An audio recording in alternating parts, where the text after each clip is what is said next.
Hey, this is Caleb Orton from Diamond Games here. I'm one of the level designers working on Infested currently, and I'm going to be going over what I've done this past June. I'm going to go ahead and break it down over a 4-week period and talk about what I did during each week. During week 1, I mainly focused on the landscape materials. Now that the landscape had finally been flushed out and everything was where it needed to be, essentially, I wanted to get the landscape a new material so that you could differentiate between a hill and the basic floor of the actual level.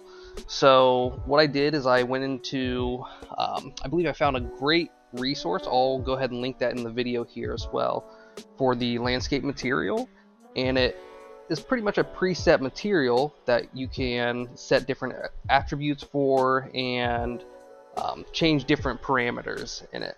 So this was very helpful, and it also helped that I used a little bit of nanite displacement to resolve some of the flatness that we had, especially since we wanted to have a little bit more texture and a rocky feel to this environment.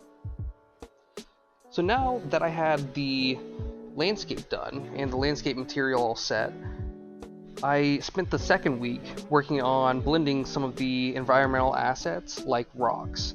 So I took a runtime virtual texture and set it up on the material to blend in the environmental assets like rocks, foliage, such like that, even some of the structures, and blend in the landscape material and textures. So that really helped. And then also in week 2, I focused a lot on asset replacement throughout mostly all the zones. During week 3, since I'd gotten into asset replacement at the end of week 2, I continued with that by creating multiple spline blueprints that would help me create a more modular and fast workflow. Setting up splines for the pipes, vents, stuff like that, so I could change out assets by a click of a button or setting a certain variable. So this made it very easy to go through and replace assets and block out specific areas. During week 4, I decided to add in more alien pathways and rotations.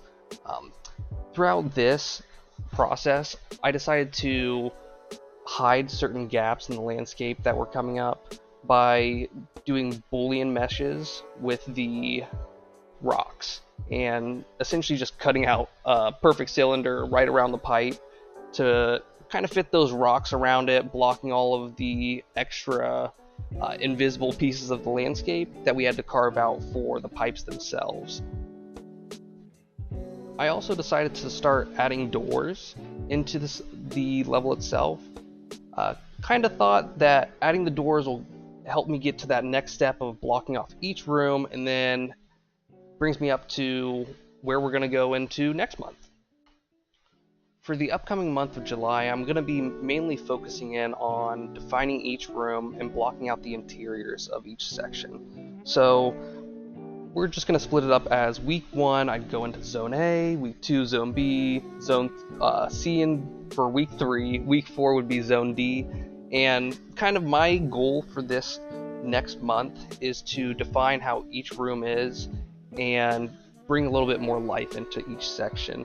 Each section has its own unique purpose in this world and in this environment, and it should be shown through the level. So that's where we're going to be heading this month. I appreciate y'all sticking around for the video, and if y'all liked it and want to see the next one, just feel free to subscribe, go check out our Patreon, and yeah, I'll see you in a month.